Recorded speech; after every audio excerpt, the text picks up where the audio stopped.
If I am given the honor of leading this agency, I will never allow the FBI's work to be driven by anything other than the facts, the law, and the impartial pursuit of justice, period, full stop.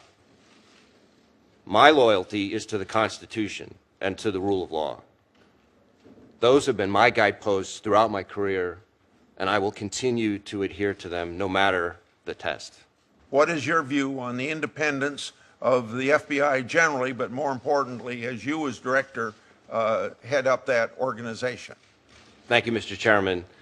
I believe to my core that there's only one right way to do this job, and that is with strict independence, by the book, playing it straight, faithful to the Constitution, faithful to our laws, and faithful to the best practices of the institution.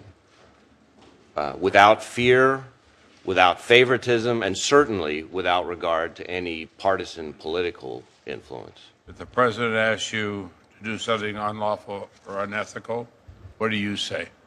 First, I would try to talk him out of it, and if that failed, I would resign. Do you believe that in light of the Don Jr. email and other allegations that this whole thing about Trump campaign in Russia is a witch hunt?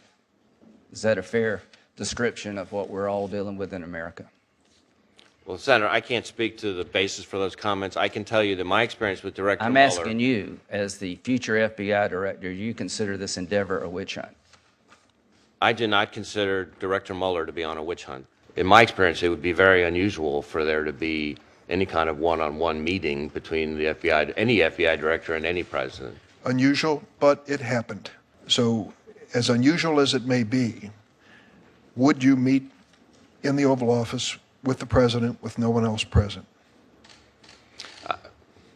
I think it would depend on the circumstances, Senator. I think it would be highly unlikely, but I think I could imagine a situation where there would be some national security matter where they might call for it. But I would, again, my preference and my presumption would be that there should be people from the department working through the Office of the Deputy Attorney General, so that it's not a one-on-one meeting. Is Russia our friend or our enemy?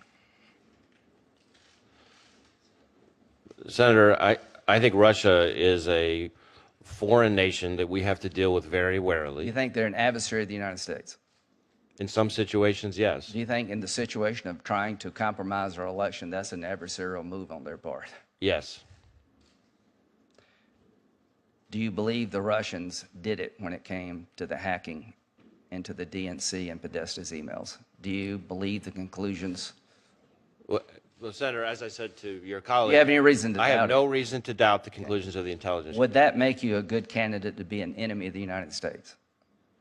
I think an effort to interfere with our elections is an adversarial act, as you said before. Do you understand the challenge that lies ahead for you, because institutions in the eyes of the American people are suffering, and the last thing we want to happen is for the FBI to fall out of favor with the American people?